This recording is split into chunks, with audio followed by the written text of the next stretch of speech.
Kwa Cyomoro Vet TV tubavura amatungo atandukanye, tubaha icyororo cyiza cy'amatungo agiye atandukanye, ikindi kandi tubacira iminwa ndetse n'ibindi byose. Muraho neza, murakomeye bakunzi ba Cyomoro Vet TV, bakunzi bacu, amahoro y'Imana nabane namwe, nukuri turabakunda pe. Ndabwira mwebwe mwakoze subscribe, mwebwe mukomeje gukanda share, ndetse mwe mujya mukunda video zacu mugakanda like, comment ndetse na share, nyine mugahereza n'abandi amavideo yacu, mukabakundisha ibikorwa byacu, mugatuma badukunda bakatumenya batari batuzi.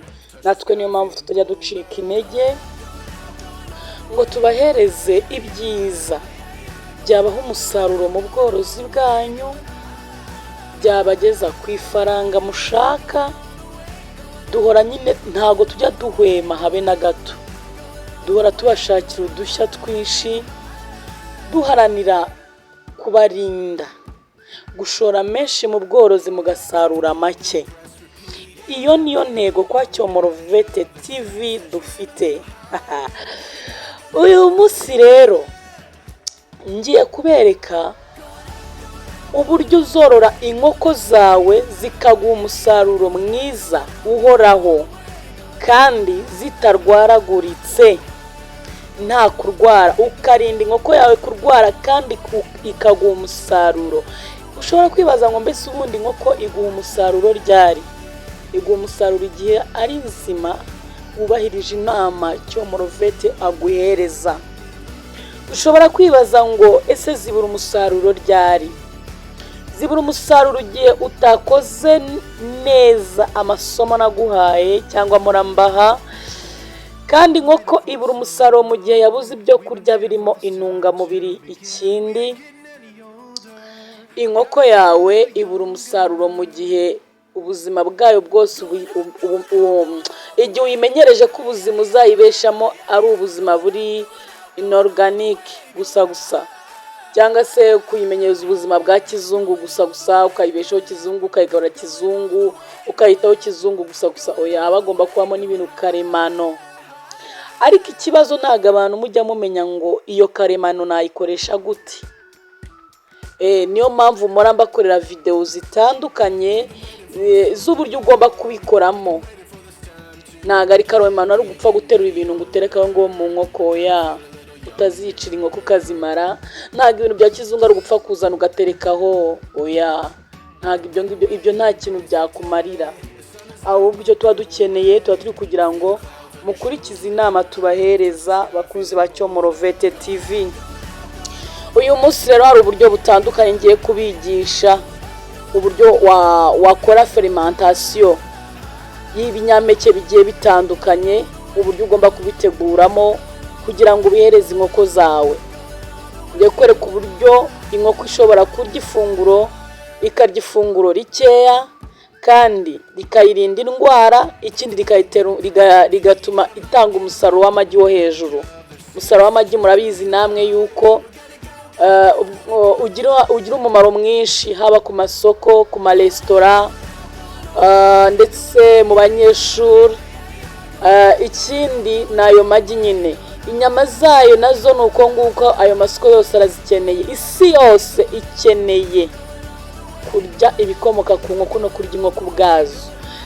Rero sinzi impamvu worora inkoko ukajya ukumva ucitse intege, ukumva wabivamo. Uzi impamvu woroye inkoko ukagera ukumva ugeze aho wumva urabirambiwe pe, ukavuga ati narahombanye, inkoko ndaziretse nzareba ibindi norora? Uzi impamvu?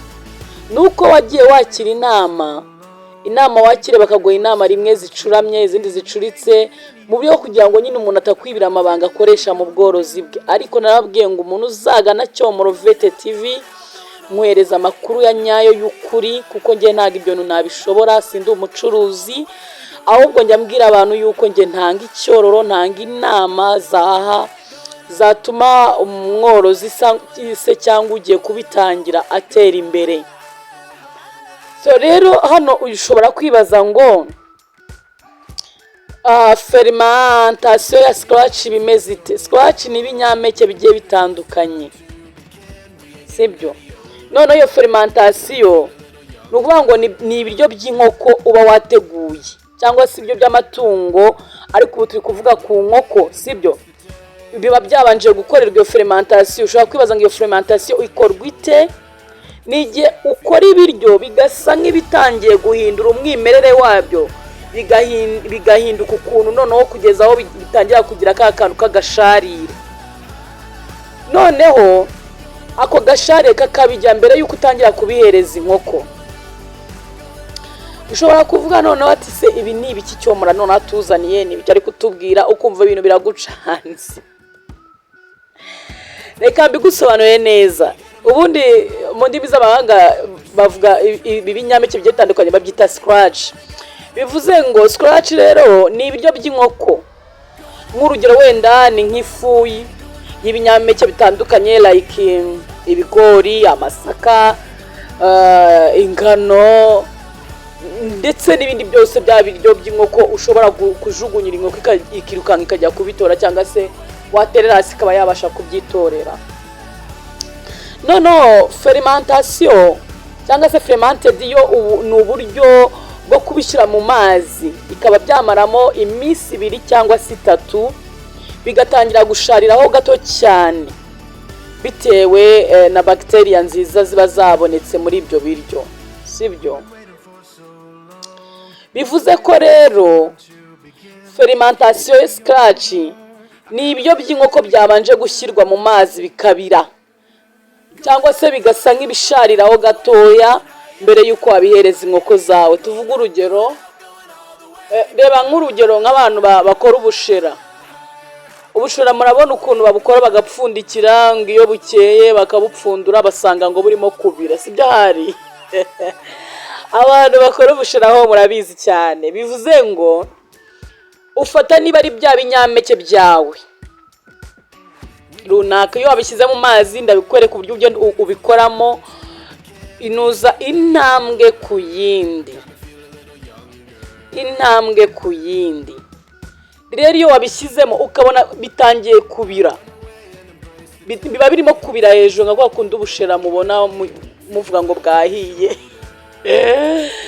Yesu, urugero rw'ubushera rwo ruratangaje. Urumva ubu buryo rero iyo ubonye byatangiye kuzana urufuro hejuru birimo kubira, bituvuga ngo no byageze igihe cyo kuba umuntu yatangira kubihereza inkoko. Ubu buryo bwo gukora iyi fermentation ya scratch cyangwa se uburyo bwo gutegura ibiryo umuntu agomba guhereza inkoko, mbere na mbere menya ibyo ugomba guhitamo. N'urugero njya mbwira abantu bangana, abantu njya amahugurwa, abantu njya amabujyanama, ariko ubundi uko mudaheruka kuza ngo mbahugure koko ibyo byarahenze. Ibyo byahendeye kandi ndi kukwigisha uburyo ugomba kugabura amatungo yabihendutse. Banza umenye ngo njyewe iwanjye niki gikunze kuboneka ku isoko, cyangwa se nibihe nkunze kweza. Ese ukunda kweza ibigori? Ese ukunda kweza amasaka? Ukunda kweza ingano se? Niki nkunda kweza? Kimwe muri ibyo rero tuvuge n'urugero ni ibigori biseye, cyangwa se wenda ibigori byumye, cyangwa se na amasaka se cyangwa yumye, cyangwa se wenda ni ingano, bino bisigazwa by'ingano. Kimwe muri ibyo rero niba hari icyo ubonye, ibi ngibi niyo wabibona byose wabivangavangana, warangiza ukabigabura mu buryo ngiye kukubwira. Iba ushatse wabivangavangana, ariko ubonye kimwe muri byo cyangwa 2 muri byo urabikoresha nta kibazo.